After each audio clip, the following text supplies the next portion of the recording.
Hello dear students, good morning. बच्चों, आज हम लोग स्टार्ट करने वाले हैं फ्रिक्शन। लास्ट टाइम हम लोगों ने एनएलएम को कंप्लीट किया है।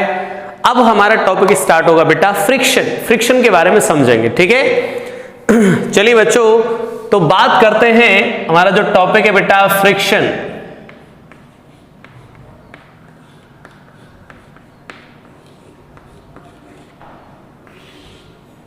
फ्रिक्शन इस टॉपिक पे हम लोग चर्चा करेंगे बेटा। एनएलएम हमने कंप्लीट किया है अभी, अब हम लोग फ्रिक्शन पे बात करेंगे, ठीक है। चलिए स्टार्ट करते हैं। फ्रिक्शन बहुत इंपॉर्टेंट और बहुत ही इंटरेस्टिंग है यार, ठीक है। अच्छे से समझेंगे और मजे करेंगे इसके अंदर, ठीक है।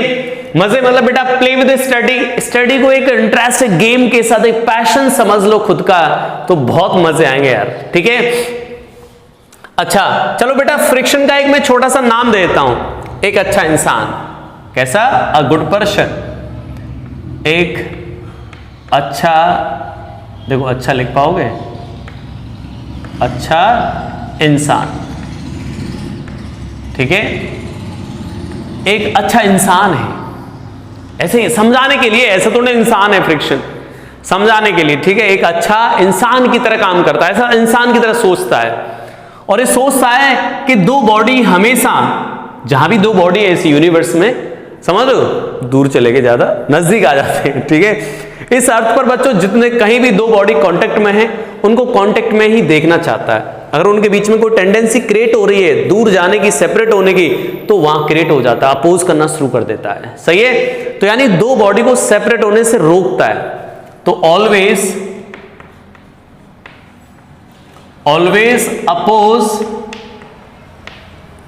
always oppose the relative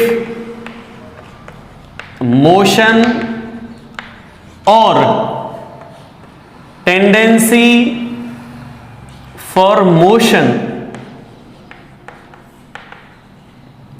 between two object,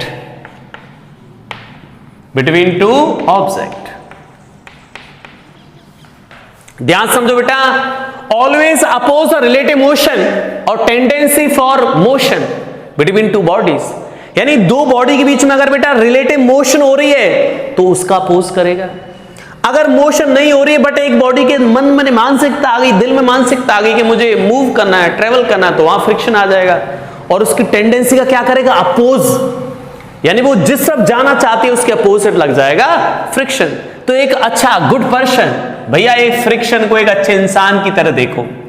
इस इंसान ने एक ही चीज ठान रखी मन में कि जब भी कोई दो बॉडी सेपरेट होंगी, दो बॉडी एक दूसरे के रिलेटिवली मूव करेंगी, ट्रेवल करेंगी, या टेंडेंसी फॉर मोशन होगा, मैं वहां लग जाऊंगा अपोज करने मतलब उनको सपोर्ट में रखना चाहूंगा, उनको बिछड़ने से रोकूंगा। समझ लो, दो इंसान बिछड़ना चाहते हैं, उनको रोकेगा कौन? फ्रिक्शन। समझ लो, ऐसा टेंडेंसी है बेचारे की, क्या करें, अच्छी टेंडेंसी रखता है, अच्छी मानसिकता रखता है, दुनिया को दूर, मतलब लोग क्या सेपरेट हो रहे हैं, सेपरेट होने से रोकना चाहता है। अरे मरो मत, अच्छे से रहो, साथ में रहो, बढ़िया रहो, ठीक है। चलिए, तो बेटा फ्रिक्शन के बारे में जानते हैं यार, और अभी हम फील करेंगे बेटा फ्रिक्शन को फील करेंगे तो ही मजा आएगा भाई। कैसे बेटा, कैसे लगेगा? Opposite to the relative motion और टेंडेंसी फॉर द मोशन। अगर मोशन की जो टेंडेंसी है उसके अपोजिट लग जाएगा, आप उसका अपोज करेगा कौन? फ्रिक्शन, ठीक है। जैसे फॉर एग्जांपल, जैसे बेटा मैं बात करूं कि सर यहां पर ये एक इनक्लाइन प्लेन के ऊपर एक बॉडी को रख दिया, एम मास की बॉडी है, यहां हमने इसको रख दिया, बट नो मोशन नहीं हो रही है, मोशन नहीं हो रहा है यहां पर। तो पूछा है फ्रिक्शन किधर लग रहा होगा? तो आपको पता है बेटा, जब यहां पर अगर इसको रखते तो ये डाउनवर्ड चला जाता, बट ये रुका हुआ है तो कहीं ना कहीं तो कोई वजह है। बच्चों इस तरफ कौन सा कंपोनेंट लगता है? इस तरफ इधर कंपोनेंट लगता है बेटा mg sin थीटा, और इस तरफ कंपोनेंट लगता है बच्चों mg cos थीटा, और लग जाता है नॉर्मल रिएक्शन। अब सोचो mg sin थीटा की वजह से ये बॉडी इस तरफ जाना चाहेगा भाई, डाउन आना चाहेगा, लेकिन ये रुका हुआ कहीं नहीं जा रहा है। इसका मतलब ये हुआ कि कहीं ना कहीं तो किसी ने इसको रोका है। या हम सोचें बेटा कि इसके मन में, बॉडी के अंदर क्या टेंडेंसी डेवलप हो रही होगी? Tendency for the motion moving on downward direction. बेटा ये बॉडी क्या चाहती होगी मूव करना चाह रही होगी डाउनवर्ड, इसके अंदर मानसिकता डेवलप हो रही होगी डाउनवर्ड जाने की, लेकिन इसको किसने रोक लिया? फ्रिक्शन ने। फ्रिक्शन क्या कर देगा बेटा? इसको रोक लेगा, तो फ्रिक्शन लग जाएगा बैकवर्ड डायरेक्शन में, फ्रिक्शन लग जाएगा बैकवर्ड डायरेक्शन में, बैक लग गया और इसको जाने नहीं दे रहा है, तो फ्रिक्शन की डायरेक्शन आ गई। ठीक है, फील कर रहे हैं हम लोग फ्रिक्शन के बारे में। चलिए बच्चों, एक बॉडी है इस तरीके से और एक इंसान है जो इसको खींच रहा है।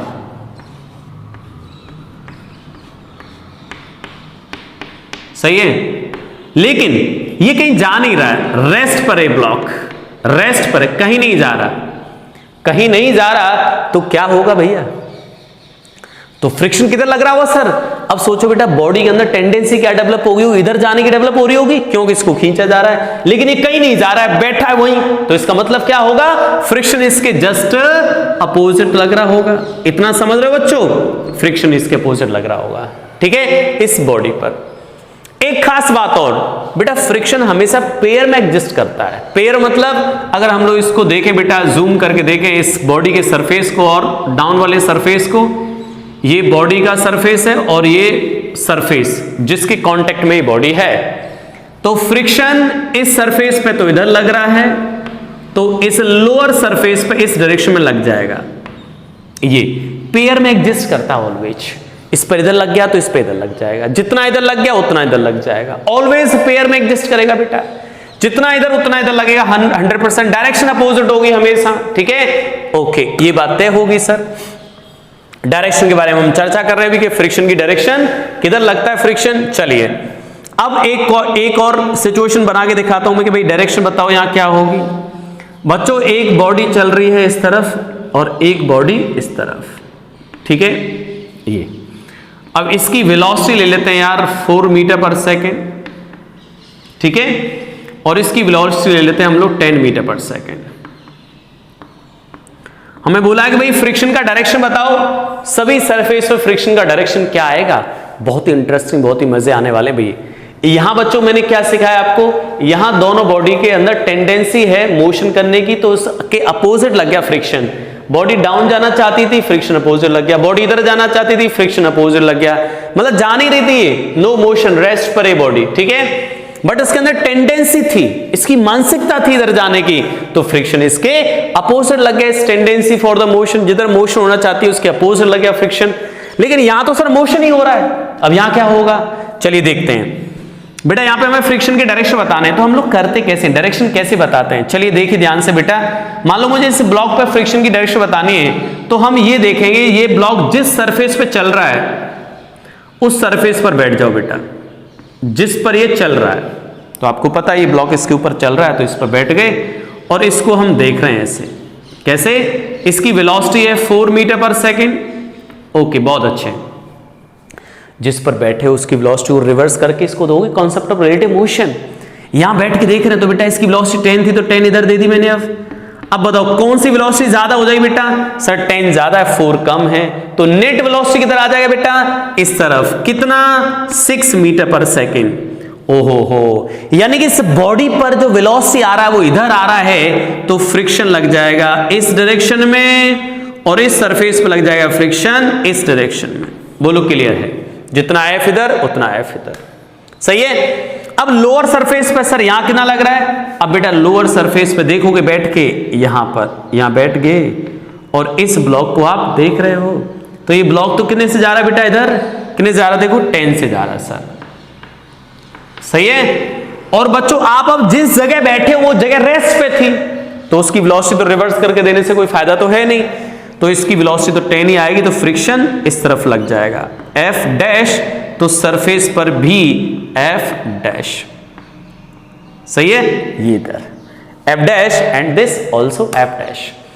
तो फ्रिक्शन का काम है बेटा रिलेटिव मोशन का अपोज करना, मोशन को अपोज नहीं करता है, रिलेटिव मोशन को अपोज करता है, और टेंडेंसी फॉर द मोशन इसका अपोज करता है। एक तो रिलेटिव मोशन पे हाईलाइट कर लोगे और टेंडेंसी फॉर द मोशन इसको हाईलाइट कर लोगे। फ्रिक्शन का काम है इन दोनों का अपोज करना। ये tendency for the motion, tendency for the motion, यहां मोशन, बेटा यहां पर मैंने आपको चीजें सिखाई है। ठीक है, चलिए एक सिंपल क्वेश्चन ले लेते हैं यार कि सर यहां पे फ्रिक्शन की डायरेक्शन क्या आएगी। ठीक है बेटा, एक ऐसे समझ लो, ऐसे एक कॉन्वेयर बेल्ट है, इधर जा रही है V से, ठीक है, इधर जा रही है V से। इसके ऊपर बेटा एक ब्लॉक फेंक दिया, ऐसे एक ब्लॉक फेंक दिया इसके ऊपर जो इस तरफ जा रहा है V से, ऐसे फेंक दिया, ऐसे V स्पीड से।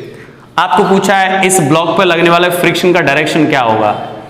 Direction of friction, direction of friction इधर होगी क्या, इधर होगी क्या, इधर होगी क्या डायरेक्शन, और फोर्थ ऑप्शन इधर होगी। क्या डायरेक्शन होगी फ्रिक्शन की, कौन सी डायरेक्शन सही है, कैसे पता करूं सर। ध्यान समझो, घबराओ मत, मैंने आपको कंसेप्ट क्या सिखाया है। जिस सरफेस पर ये बॉडी चल रही है उस सरफेस पर बैठ जाओ भैया।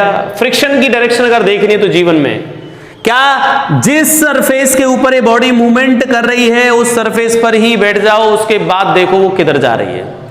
उसको रियल में मत देखो, रियल में वो आपको ऐसे दिख रही है सर ये तो इधर जा रही है, लेकिन जिस सरफेस पे चल रही है उस सरफेस पर बैठ के देखो। तो अगर मैं इस सरफेस पे बैठ जाऊं तो कैसे देखूंगा बेटा इसकी वेलोसिटी, यहां सॉल्व कर रहा हूं, कैसे देखूंगा बच्चों। सरफेस पर जैसे हम बैठ गए, ये हो गया सरफेस, यहां बैठ गए बेटा। अब क्या करेंगे सर, ब्लॉक की वेलोसिटी, बैक जो ब्लॉक था ये इधर जा रहा था बेटा V से। अब आपको पता है जिस सरफेस पर बैठे वो सरफेस इधर जा रही थी, तो आपको पता है इधर आ जाएगा V स्पीड, अपोजिट करके वेलोसिटी दोगे तो समझ रहे बेटा। जिस भाई ये चीज V से चल रही थी इसी पर आप बैठ गए, तो आप क्या करो बेटा, इसकी वेलोसिटी रिवर्स करके इस चीज को दोगे, तो इन दोनों का रिजल्ट किधर आएगा सर, इन दोनों का रिजल्ट आएगा इधर। यानी इस सरफेस के रिस्पेक्ट में बॉडी इधर जा रही है तो फ्रिक्शन करेगा इसका अपोज, तो this direction of friction, this direction of friction, ये डायरेक्शन आएगी। जय हिंद, समझ गए। अरे क्या आएगा सन्नाटो, जिस सरफेस पर ये बॉडी चल रही है उसी सरफेस पर बैठ के देखा करो कि इस सरफेस के रिस्पेक्ट में बॉडी किधर जा रहा है, जिधर जा रहा है उसी का अपोज करेगा फ्रिक्शन। तो बेटा एक बॉडी वेलोसिटी इधर थी, एक अपोजिट करके देती, दोनों का रिजल्ट आ गया और इसके रिजल्टेंट के अपोजिट लग जाएगा फ्रिक्शन। क्लियर है यहां तक। चलिए बेटा इसको मैं नोट कर देता हूं, ठीक है। अब हम लोग फ्रिक्शन का इंट्रोडक्शन ले रहे थे, अभी बातें करेंगे आगे, बहुत सारी बातें बेटा फ्रिक्शन में, बहुत सारी बातें सीखेंगे। अभी हम लोग बेटा डायरेक्शन के बारे में चर्चा कर रहे हैं, फ्रिक्शन की डायरेक्शन क्या होगी सर, ठीक है। फ्रिक्शन का डायरेक्शन क्या होगा, फ्रिक्शन का डायरेक्शन क्या आएगा बेटा, opposite to the relative motion और opposite to the tendency for the motion, ठीक।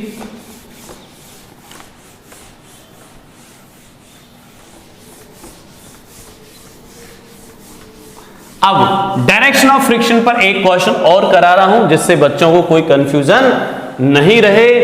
कंफ्यूज होने की बिल्कुल जरूरत नहीं है। डायरेक्शन ऑफ फ्रिक्शन बताने में आपको कॉन्सेप्ट बताया गया बेटा, जिस सरफेस पर ये बॉडी चल रहा है उसी सरफेस पर आप बैठ जाओ, उसी सरफेस पर आप बैठ जाओ भाई।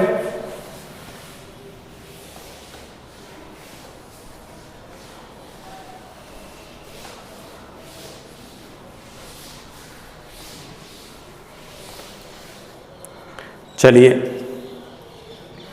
एक सिंपल क्वेश्चन और लेते हैं यार बच्चों। ये इस तरफ एक ब्लॉक है बेटा ऐसे, एक ब्लॉक है ऐसे और एक ब्लॉक है ऐसे। ये चल रहा है 10 मीटर पर सेकंड से, ये चल रहा है 4 मीटर पर सेकंड से और ये चल रहा है 2 मीटर पर सेकंड से, ठीक है।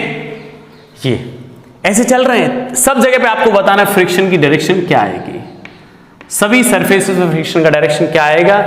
ब्लॉक 1 2 3। सबसे पहले बेटा ब्लॉक 1 को देखना चाहता हूं सर मैं, तो ब्लॉक 1 तो ये है 1, किधर जा रहा है ब्लॉक 1, इस तरफ, कितने से 2 मीटर पर सेकंड से। जिसके ऊपर चल रहा है उस पर बैठ जाओ, सरफेस 2 पर चल रहा है यहीं बैठ गए, ठीक है। 2 टू, बेटा ये जो वन किस पे चल रहा था, टू पर, तो टू पर आप बैठ गए। अब आप बोलोगे सर टू किधर जा रहा था, फोर से, तो फोर वेलोसिटी अपोजिट करके इसको दे दो। तो बच्चों टू और फोर एक ही डायरेक्शन में आ गए तो 6 हो गया, तो नेट वेलोसिटी आ गई 6 मीटर पर सेकेंड इस डायरेक्शन में। तो फ्रिक्शन कैसे लग जाएगा, इसके अपोजिट, फ्रिक्शन इसके अपोजिट। इस पर बेटा जब फ्रिक्शन इस पे अपोजिट लग गया तो फिर यहां कैसे लग जाएगा, इस डायरेक्शन में। अगर ये F है तो दिस ऑल्सो F। एक कहानी क्लियर हो चुकी है ऊपर वाले सरफेस की। अब आ जाते इस वाले सरफेस पर। तो इस वाले सरफेस के लिए बेटा ब्लॉक 3 पर बैठना पड़ेगा मुझे। अब ब्लॉक 3 पर बैठ गए, 2 को देख रहे हो आप। अब 2 की रियल वेलोसिटी क्या है बेटा, 4 मीटर पर सेकेंड। ओके, इसकी वेलोसिटी 10 थी बेटा, अपोजिट करके इसको दे दो, ये होगी 10। अब समझ गए होंगे आप, 10 ज्यादा सर 4 कम है, तो नेट वेलोसिटी इधर आ जाएगा 6 मीटर पर सेकेंड। तो रिलेटिव वेलोसिटी इधर आ रही है बेटा, जो रिजल्टेंट वेलोसिटी वो किधर आ रही है, इस डायरेक्शन में। तो फ्रिक्शन इस पर लग जाएगा इधर F डैश और इस पर F डैश। और लोअर वाले सरफेस की तो कोई दिक्कत है नहीं, क्योंकि इसके रिस्पेक्ट में जब आप देखोगे तो बेटा ये तो ब्लॉक इधर जा रहा है, तो फ्रिक्शन इधर लग जाएगा F डबल डैश, तो सरफेस पे किधर लग जाएगा, F डबल डैश। क्लियर, इस तरीके से। तो this concept all about direction of friction. Friction की डायरेक्शन कैसे निकालेंगे बेटा डिफरेंट डिफरेंट सरफेस पर, ये उसके बारे में। ठीक है, चलिए आगे बढ़ते हैं। अब बच्चों फ्रिक्शन को हम 2 पार्ट में करेंगे डिवाइड। फ्रिक्शन को बेटा 2 पार्ट में हम लोग स्टडी करेंगे फ्रिक्शन के बारे में, ठीक है, और देखेंगे इसके बारे में। भाई बच्चों फ्रिक्शन जो है 2 टाइप का होगा, एक तो स्टैटिक फ्रिक्शन और दूसरा कौन सा होगा बेटा, काइनेटिक। दूसरा कौन सा होगा, काइनेटिक फ्रिक्शन। क्लियर, एक तो स्टैटिक और दूसरा कौन सा बेटा, काइनेटिक। स्टैटिक का मतलब क्या है, जब बॉडी दोनों रेस्ट पर तो है बट उनके बीच में टेंडेंसी डेवलप हो रही है मूवमेंट करने की, तो वहां पे कौन सा फ्रिक्शन लगे बेटा, स्टैटिक। तो यहां क्या लिख सकते बेटा, no relative motion, no relative motion. Relative motion नहीं हो रही है but tendency for motion, but tendency for motion, तभी लगेगा ये। काइनेटिक कब लगेगा सर, यहां पर रिलेटिव मोशन, यहां पर रिलेटिव मोशन, 2 सरफेस के बीच में रिलेटिव मोशन हो रहा है बेटा, तो कौन सा लगेगा, काइनेटिक फ्रिक्शन। और स्टैटिक फ्रिक्शन का मतलब बच्चों रिलेटिव मोशन नहीं हो रही है लेकिन tendency for motion, body movement करना चाहते हैं एक दूसरे के रिस्पेक्ट में, कर नहीं रहे लेकिन करना चाहते हैं, वहां कौन सा फ्रिक्शन लग जाएगा, स्टैटिक फ्रिक्शन। बच्चों ये कैसा फोर्स है, अननोन, अननोन फोर्स है, अननोन फोर्स। सर ये काइनेटिक फ्रिक्शन नोन फोर्स है, नोन फोर्स। ये अननोन है, ये नोन फोर्स है। सर अननोन क्यों बेटा, क्योंकि इसके लिए कोई स्पेसिफिक फॉर्मूला नहीं है। सही है कि फ्रिक्शन कितना लग रहा है, ये ऑल एंड एवरीथिंग किस पे डिपेंड करेगा, सिचुएशन पर, कि कितना फ्रिक्शन लगेगा। This all about situation dependent thing, situation पे डिपेंड करेगा बेटा फ्रिक्शन कितना लगेगा। Static unknown. तो बच्चों स्टैटिक जो फ्रिक्शन है इसके लिए कोई फॉर्मूला नहीं है, बट ऐसा बोलेंगे स्टैटिक फ्रिक्शन जो डायरेक्टली प्रोपोर्शनल टू होगा नॉर्मल के। डायरेक्टली प्रोपोर्शनल टू किसके होगा, नॉर्मल के, ठीक है, डायरेक्टली प्रोपोर्शनल टू नॉर्मल। और फ्रिक्शन की जो वैल्यू है बेटा, इसको प्रोपोर्शनल टू उठाएंगे तो यहां पे एक कांस्टेंट आता है, इसको बोलते हैं limiting friction, mu S into N. समझाऊंगा अभी। सर ये फॉर्मूला तो आ गया इसके लिए, नहीं, इसके लिए नहीं है, स्टैटिक फ्रिक्शन के लिए फॉर्मूला नहीं है। ये क्या है बेटा, this is a maximum value of static friction. Static friction की मैक्सिमम वैल्यू कितनी हो सकती है बॉडी पर, वो फॉर्मूला है। लिमिटिंग फ्रिक्शन लिखा हुआ है नीचे, क्या लिखा है, लिमिटिंग फ्रिक्शन। लिमिटिंग फ्रिक्शन मतलब फ्रिक्शन की लिमिट, स्टैटिक फ्रिक्शन की लिमिट। और क्या बोल सकते हैं, maximum value of maximum value of static friction, static friction. Clear? Okay. और सर यहां इसके लिए formula kinetic friction, this also proportional to N, और यहां पर बेटा एक फ्रिक्शन कॉफिशिएंट आता है म्यू के इंटू एन। इसके लिए फॉर्मूला है स्पेसिफिक। म्यू के को क्या बोलते हैं sir? Kinetic friction coefficient, kinetic friction coefficient. ठीक है। म्यू एस को हम क्या बोलेंगे? Mu S static friction coefficient.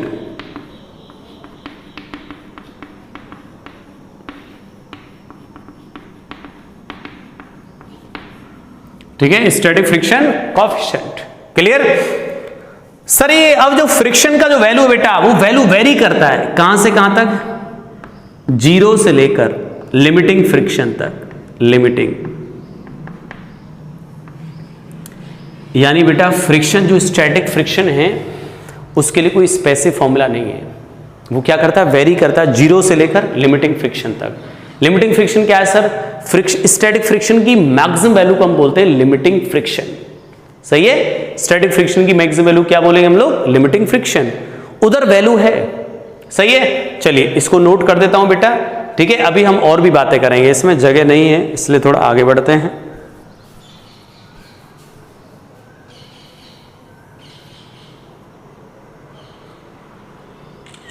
चलिए बच्चों आगे सोचते हैं, आगे काम करते हैं भाई, आगे बढ़ाते हैं चीजों को। फ्रिक्शन की डायरेक्शन के बारे में हमने सीखा बेटा, और फ्रिक्शन के अब टाइप्स के बारे में हम बातें कर रहे हैं। स्टैटिक और काइनेटिक दोनों में वेरिएशन क्रिएट करने की कोशिश कर रहे हैं, जिससे हमें सेपरेटली पता रहे कि काइनेटिक का क्या कंसेप्ट है और स्टैटिक का क्या कंसेप्ट है। ठीक है, सेपरेटली हमें पता रहे।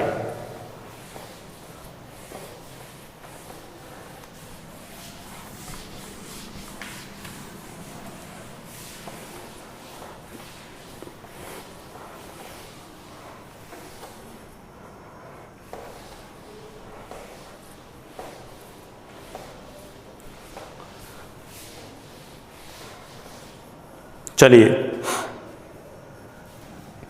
बात करें भाई इनके बारे में। और सर जो स्टैटिक फ्रिक्शन है इसके बारे में और क्या बातें हमें ध्यान रखनी है? ठीक है, तो बेटा स्टैटिक फ्रिक्शन सर लगता कैसे? अपोजिट टू, वो मैंने बता दिया आपको कब लगता है। ठीक है, दूसरा स्टैटिक फ्रिक्शन के बारे में बेटा पॉइंट लिखे हम लोग यहां पर, self adjustable,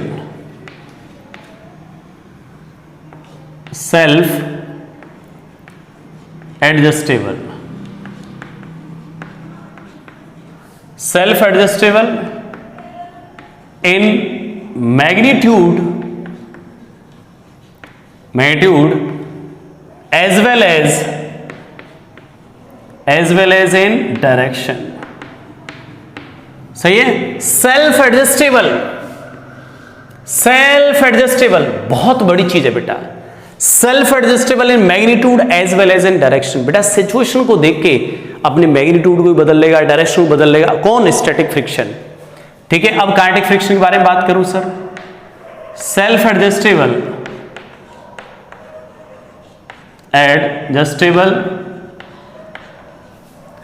only in direction,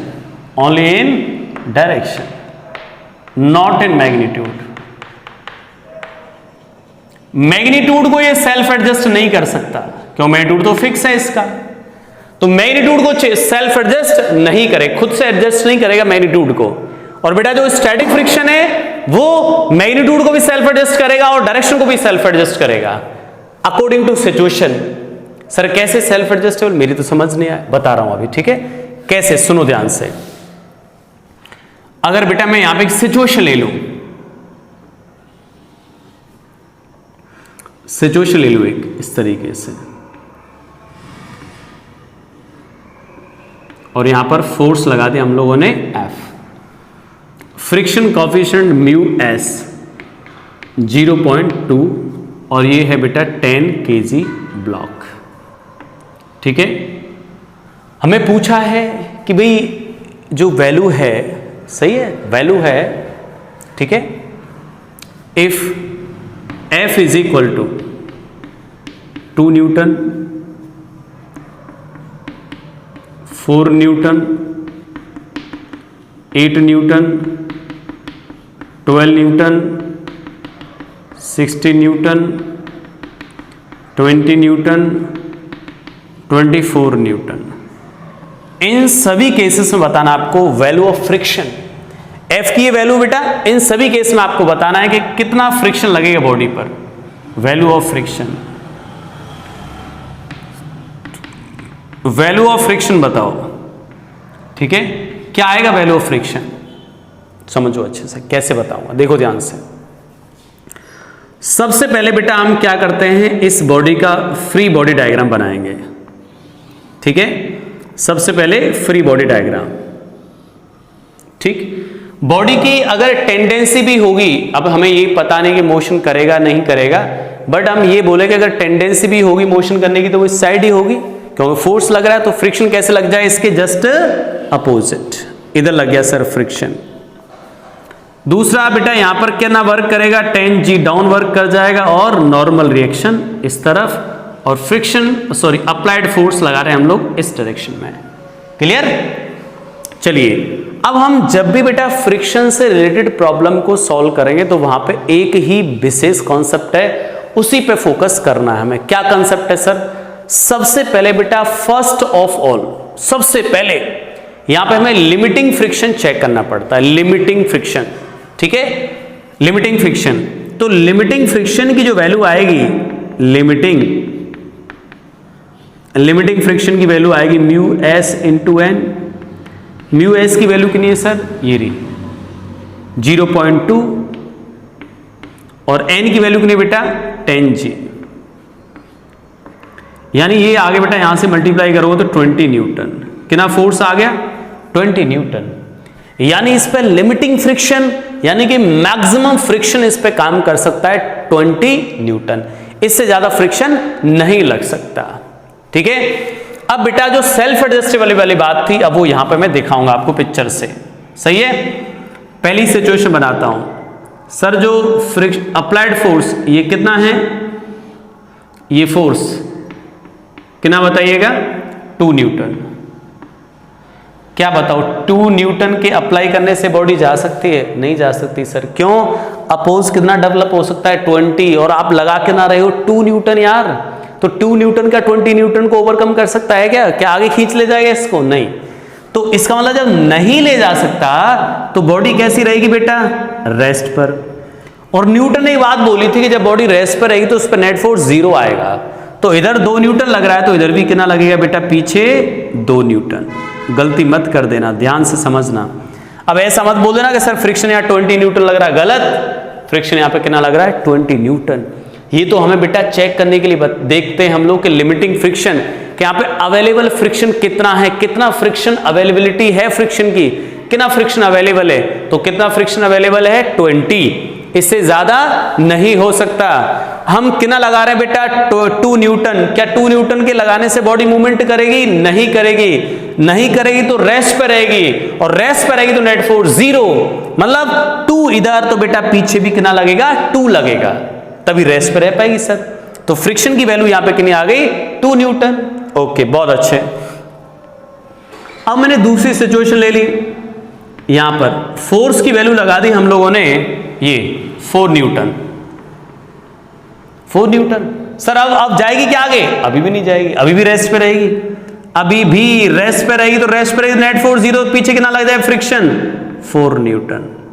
friction की वैल्यू कितनी आ गई बेटा, 4 न्यूटन आ गई। पहले 2 न्यूटन था, अब कितना आ गया 4 न्यूटन, सेल्फ एडजस्ट कर रहा, खुद एडजस्ट कर रहा खुद को, पहले 2 था, अब कितना लग गया 4 लग गया, ठीक है। तो बेटा कहां तक है, अब देखो ऐसी सिचुएशन कहां तक चलती रहेगी, 8 न्यूटन लगाओगे तब भी बॉडी नहीं जाएगी, तो फ्रिक्शन उस केस में 8 न्यूटन आ जाएगा। 12 न्यूटन लगाओगे तब भी बॉडी नहीं जाएगा, तब भी फ्रिक्शन 12 आ जाएगा। यहां पे 16 आएगा तो फ्रिक्शन भी 16, 20 तो फ्रिक्शन भी 20। लेकिन जैसे आपने 24 लगा दिया, अब फ्रिक्शन नहीं बढ़ सकता, क्यों 20 तो उसकी लिमिट थी, इससे ज्यादा नहीं बढ़ सकता। तो अगर आप बेटा फ्रिक्शन इस पे फोर्स कितना लगाते हो, कितना बच्चों 24 न्यूटन फोर्स, तो पीछे जो फ्रिक्शन है वो कितना लगेगा 20, इससे ज्यादा नहीं लग सकता। ठीक है, तो इन केस में बेटा फ्रिक्शन कितना आ जाएगा 8 न्यूटन, इस केस में 12 न्यूटन, इस केस में 16 न्यूटन, इस केस में 20 न्यूटन, इस केस में भी 20 न्यूटन। क्लियर है? तो बेटा इसने मैग्नीट्यूड में अपने आप को सेल्फ एडजस्ट किया है। सर डायरेक्शन में कैसे? अब बच्चों इस फोर्स की डायरेक्शन को आप ऐसे लगा दो इधर, तो फ्रिक्शन कैसे आ जाएगा? अब इसी बॉडी पर फ्रिक्शन अब इधर लगने लग जाएगा। मतलब ये self adjustable in magnitude as well as in direction. बातें मैंने आपको बता दी है। वापस सुन लो एक बार बेटा, जब भी आप फ्रिक्शन की प्रॉब्लम सॉल्व करोगे सबसे पहले चेक करना है, सबसे पहले आपका जो धर्म है, सबसे पहले जो आपका भैया फर्ज बनता है, ड्यूटी बनती है, वो क्या है? लिमिटिंग फ्रिक्शन चेक करो बेटा। तो limiting friction mu S into N check कर लिया। लिमिटिंग फ्रिक्शन हमें ये बताता है कि यहाँ पे अवेलेबल फ्रिक्शन जो है, मैक्सिमम फ्रिक्शन इतना पॉसिबल है। तो बेटा 20 न्यूटन मैक्सिमम पॉसिबल है। अब हमने लगाया 2 न्यूटन, 2 न्यूटन से बॉडी जाएगा नहीं तो रेस्ट पर रहेगा, रेस्ट पर रहेगा तो नेट फोर्स 0, 2 तो इसके पीछे भी 2 लग गया। 4 न्यूटन तो बॉडी का रेस्ट पर रहेगा, रेस्ट पर रहेगा तो नेट फोर्स 0, तो पीछे भी कितना लग जाएगा 4 न्यूटन। 8 न्यूटन तो पीछे भी 8 न्यूटन। समझ रहे हो? ये सारे केस मैंने आपको बता दिए। यहां सिर्फ क्या होगा बेटा? ये सिर्फ अपने आप को एडजस्ट करेगा केवल इन डायरेक्शन, केवल डायरेक्शन में करेगा एडजस्ट। ठीक है, चलिए अगर बच्चों में इसी बॉडी में अगर हम लोग ग्राफ बना के देखें, सर फ्रिक्शन का वेरिएशन कैसा आएगा अप्लाइड फोर्स के साथ,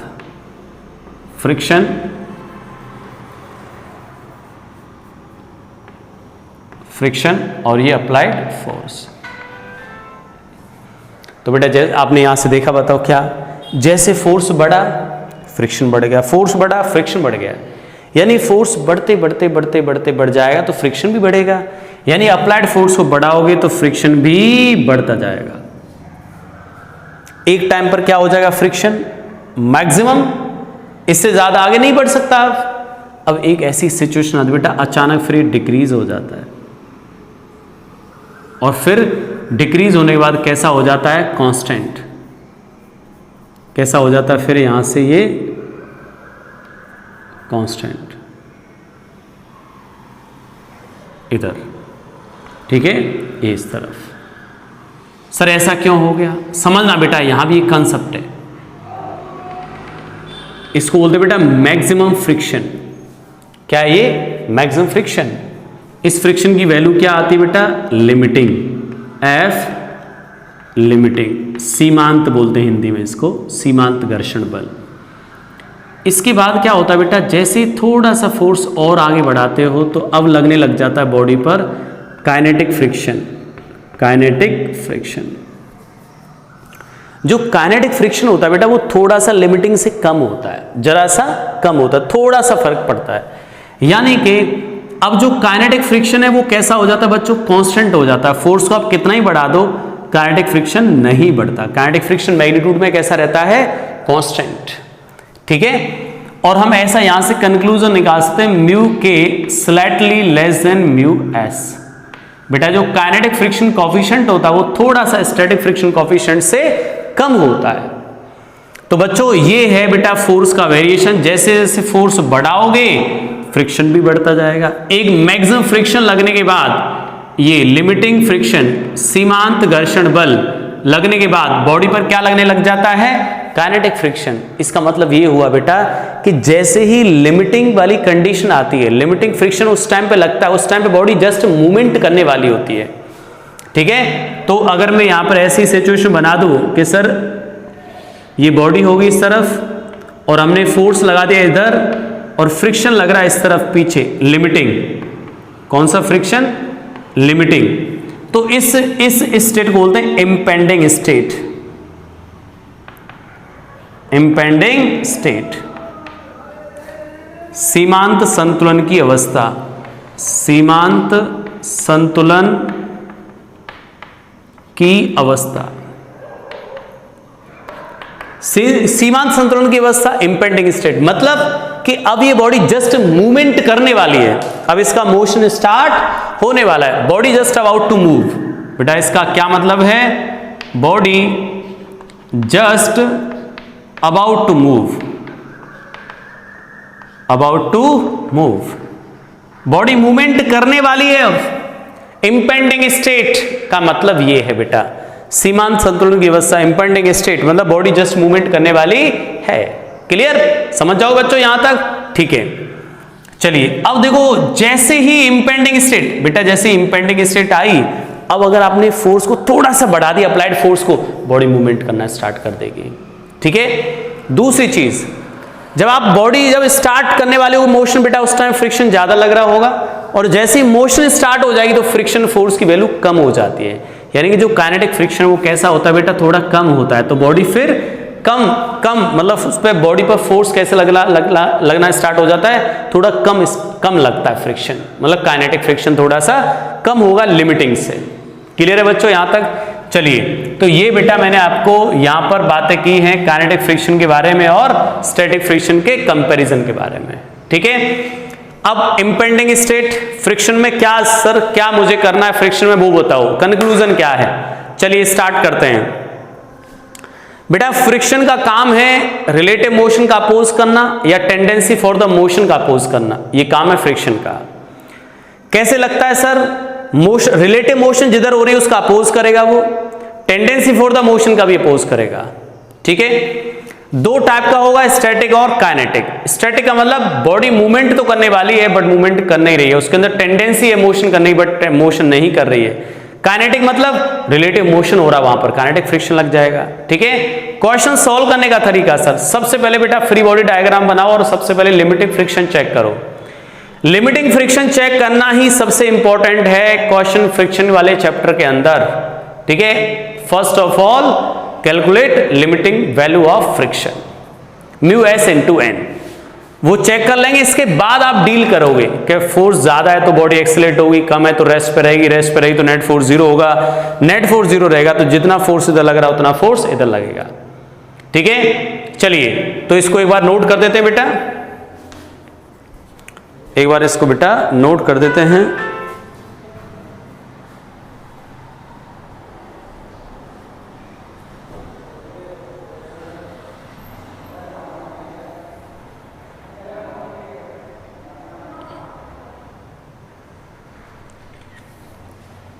चलिए अब बात करते हैं नेक्स्ट। ठीक है, इसको हटा देते हैं।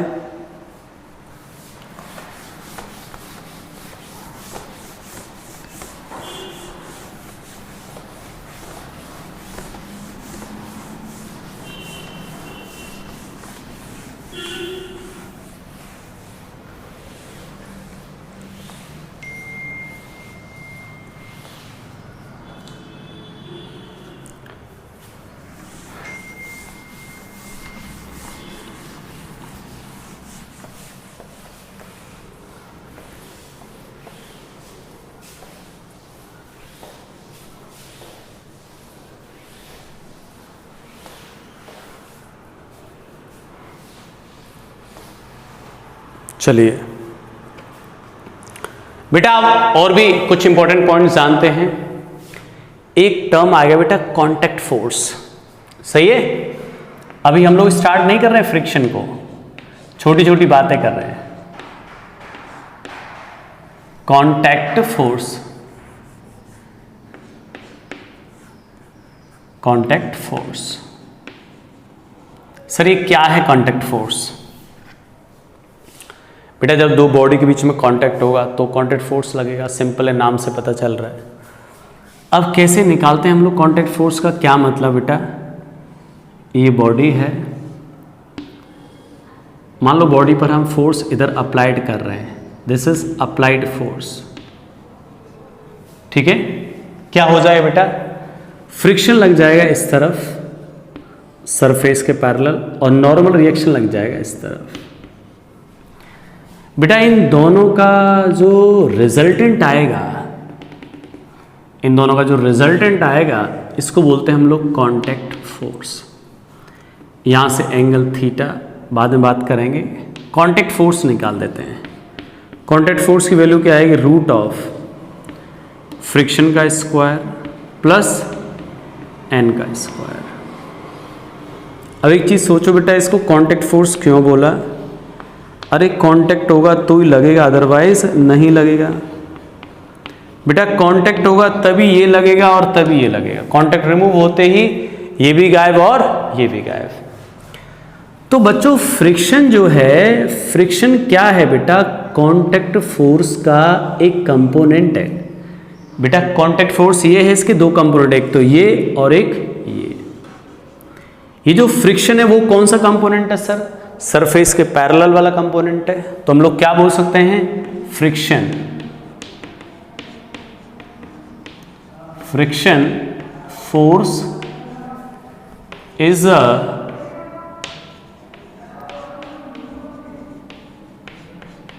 Parallel component of force, parallel component of contact force.